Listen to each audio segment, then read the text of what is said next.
Смотри, значит, что нам нужно? Мы заходим в Zoom. Ты переходишь по ссылке и попадаешь сразу в комнату вебинарную. Вот, я покажу на пустой презентации. То есть вот ты заходишь, у тебя точно так же ожидание, когда ты по ссылке переходишь, и у тебя появляется вот такой вот значок. Тебе нужно использовать звук через интернет. И видишь, вот здесь вот у тебя появилось, что выключить звук и остановить видео.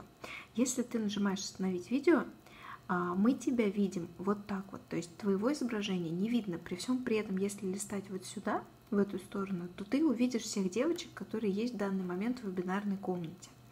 Дальше. Вот у нас тут мы тебя не видим, но мы тебя слышим. То есть ты просто так нажимаешь «Выключить звук». Ты его выключила. Теперь мы тебя не слышим и не видим, но при всем при этом ты нас слышишь. Что еще?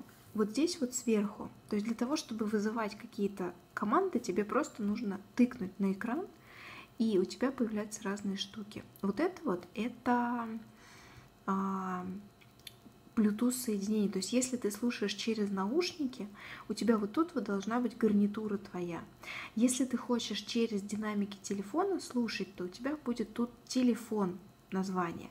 Вот ты просто нажимаешь через телефон, и у тебя через телефон будет слышно, через наушники не слышно. Что еще может понадобиться тебе? Тебе может понадобиться подробнее. Вот здесь можно поставить реакцию, и вот здесь вот есть чат, но я так понимаю, что ты с ним разобралась, потому что ты в него писала.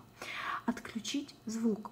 Это значит, что ты не будешь слышать нас, и мы тебя тоже не будем слышать. То есть, скорее всего, у тебя вот здесь вот нужно сделать, вот тут вот, подключить звук и нажать через интернет. И теперь получается, что ты нас слышишь, а мы тебя не слышим.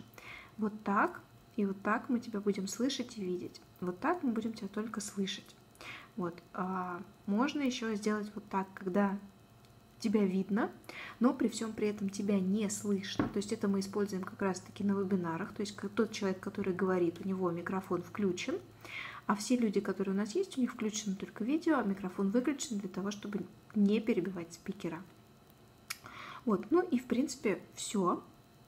Больше тебе тут ничего не понадобится. Завершить презентацию, завершить эту вебинарную комнату, конференцию, нажимаешь «Завершить». Все, и выходишь.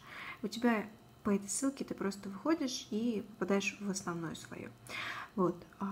Больше ничего не нужно делать, то есть все просто. Еще здесь есть настройки и конференция. Вот здесь вот смотри, ты можешь всегда нажать «Выключать звук» и выключать видео, для того, чтобы когда ты входила, у тебя изначально было все выключено, и потом ты уже по своему усмотрению включала либо видео, либо звук, либо и то, и другое. Вот. Больше тут ничего не нужно нам. Такое основное. Общее, да, в принципе, ты можешь полазить, но я ничего не меняла, то есть как у меня это было, так и остается. И конференция. Это те конференции, которые вот нужно, там, допустим, ты хочешь устроить конференцию, отправить приглашение, нажимаешь, и он тебе ссылку генерирует. Вот так нажимаешь на главную и по ссылкам просто переходишь, которые мы отправляем вот на вебинар какой-то, на эфир. В принципе, все.